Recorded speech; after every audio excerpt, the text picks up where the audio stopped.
Bueno, la violencia generalmente, cuando uno se refiere a violencia, puede tener diferentes modalidades. Puede ser física, puede ser sexual, puede ser psicológica. Son las tres facetas que se dan de la violencia, ¿no? Y eso es ejercida de manera ascendente, descendente o lineal. ¿Qué es lo que quiere decir esto? Que cuando es ascendente puede haber un inferior que acosa laboralmente a un jefe, a una jefa.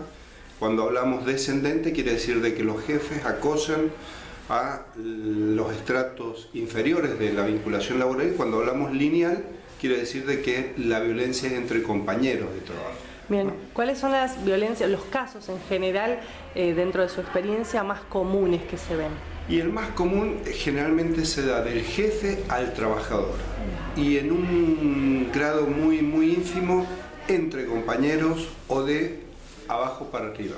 Estaba leyendo justamente para tener datos para esta charla, y se estima que hay un porcentaje de un 4% del acoso laboral de abajo para arriba o en forma lineal.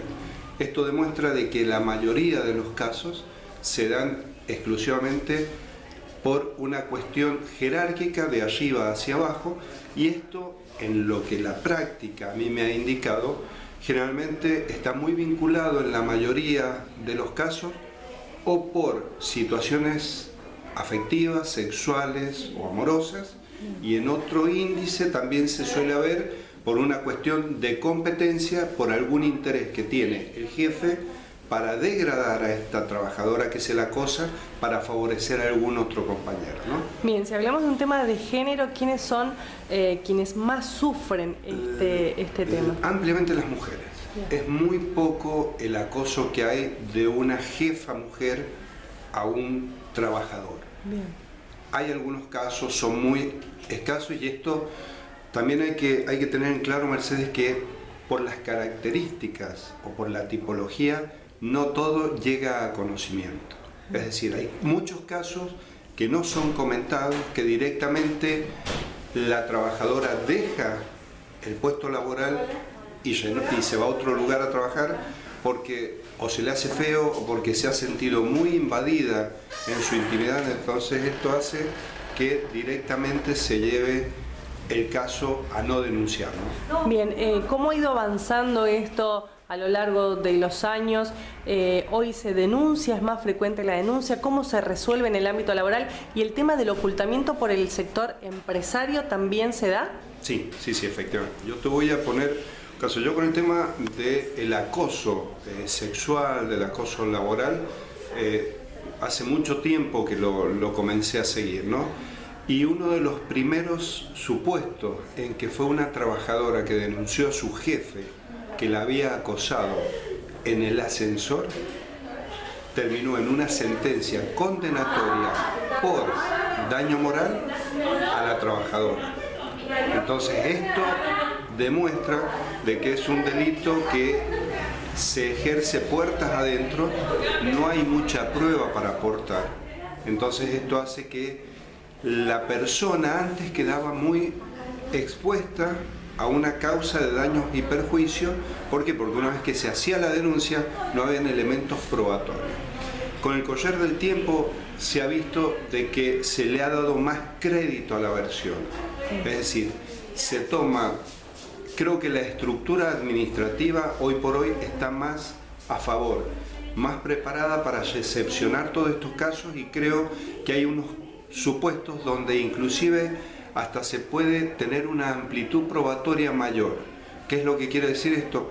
Presunciones, a lo mejor si vio o tiene compañeras que vieron que el jefe le decía alguna cuestión, eso ya facilita o alcanza para poder abrir una cuestión.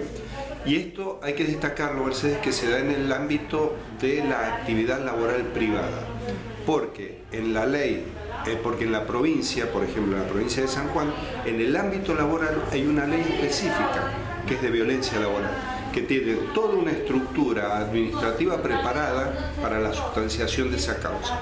Entonces por ahí en el ámbito público la solución del conflicto por violencia laboral puede resultar mucho más fácil que en el ámbito privado. Doctor, ¿qué sucede en el ámbito de comercio?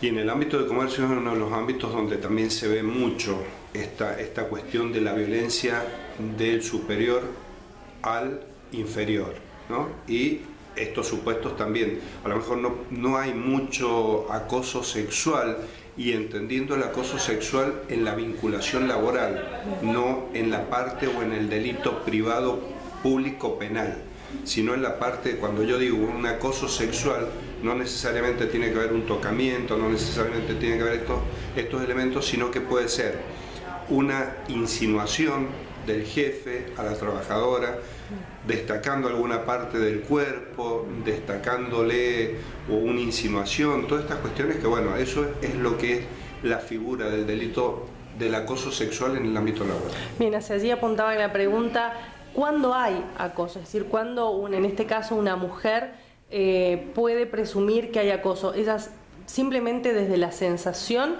puede denunciar? A ver, no desde la sensación, porque la persona lo puede sentir sin que haya una exteriorización del acosador. Bien. Pero sí cuando hay una insinuación.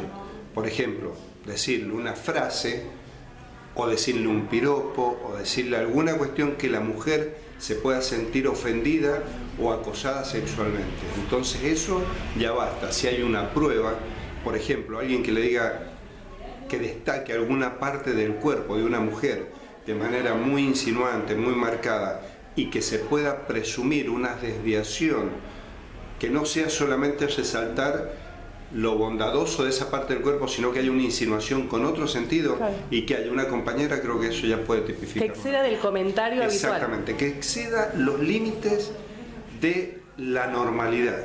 Esto es lo que hay que tener en cuenta. Si alguien dice, che, qué lindo cuerpo que tenés, es una resaltación de una cualidad de esa persona. Ahora, si la expresión es otra y ya tiene otro sentido, se puede percibir de que es una insinuación con otro sentido, ahí estamos ante la figura del acoso. Bien, ¿cómo debe proceder quien esté ante una situación de este estilo? Lo primero que hay que tener en cuenta es que hay que tratar de preconstituir alguna prueba. Hoy por hoy, con los mensajes de texto, yo he tenido muchos casos de acoso sexual o de acoso psicológico de un compañero a una compañera y de un jefe a un trabajador, ¿no? Es más, en el sindicato hemos tenido casos donde algunos trabajadores han grabado a su jefe donde está haciendo el acoso psicológico. Lamentablemente hoy por hoy esos elementos, tanto el mensaje de texto, el WhatsApp, como las grabaciones, se debilitan al momento del valor probatorio judicial.